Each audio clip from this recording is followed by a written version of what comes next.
penerapan hukum Islam.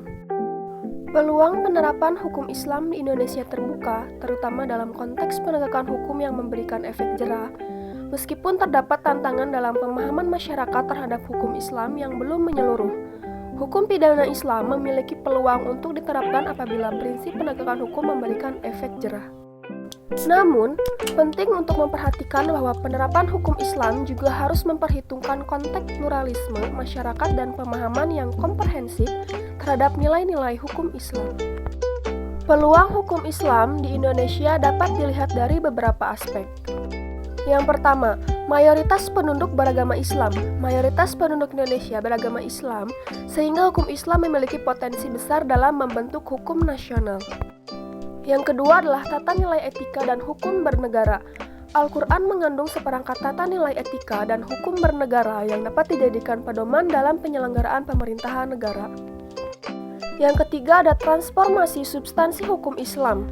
Proses transformasi substansi hukum Islam yang sebagian kalangan memahaminya secara negatif perlu diarahkan pada pengkajian aspek dinamika dan elastisitas hukum Islam dalam kontekstualisasi.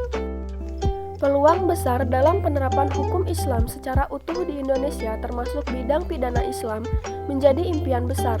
Hal itu didasari atas anggapan bahwa dengan diberlakukannya hukum pidana Islam, maka tindak pidana yang semakin hari semakin merebak di tengah-tengah masyarakat sedikit demi sedikit dapat diminimalisir.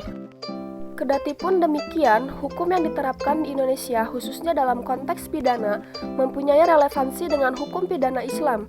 Misal, dalam hukum pidana Islam dikenal dengan hukum takzir, hukum yang ditetapkan berdasarkan pertimbangan penguasa dikarenakan tidak diterapkannya dalam nas.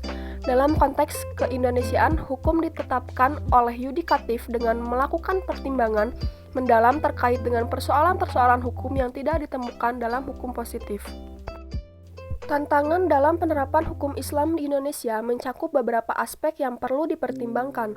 Salah satunya adalah pemahaman masyarakat yang belum menyeluruh terhadap hukum Islam yang dapat mempengaruhi penerimaan dan implementasi hukum tersebut. Selain itu, pluralisme masyarakat juga menjadi tantangan, di mana beragam pandangan dan keyakinan dapat mempengaruhi penerapan hukum Islam secara kafah atau menyeluruh.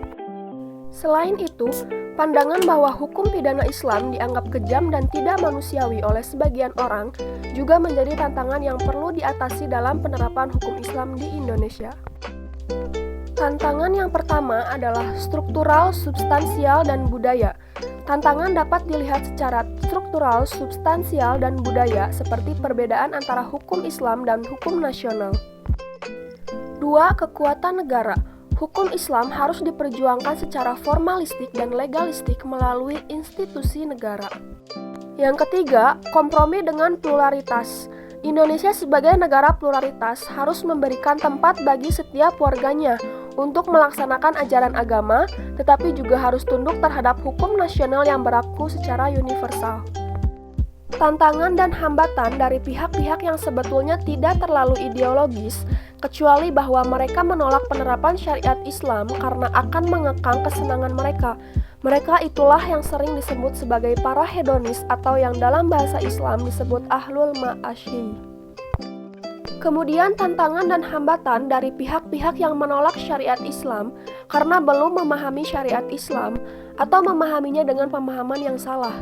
Mereka inilah yang dalam bahasa Islam disebut dengan ahlul jahal. Di samping itu, usaha-usaha menuju penerapan syariat Islam juga berkaitan dengan masalah strategi. Hambatan-hambatan bisa pula muncul dari pihak-pihak yang sudah sepakat dengan syariat Islam dan penerapannya. Akan tetapi, mereka memiliki strategi yang berbeda-beda. Hambatan ini menjadi semakin signifikan apabila strategi-strategi tersebut saling berseberangan satu sama lain. Potret hukum pidana Islam yang dipahami sebagian orang adalah kejam dan tidak manusiawi. Padahal kesan semacam itu muncul karena tidak melihat secara utuh dan menyeluruh. Dalam era demokrasi, syariat Islam tetap memiliki peluang yang tinggi untuk dimasukkan dalam setiap pembuatan undang-undang sepanjang ijtihad untuk mengatur urusan privat dan publik.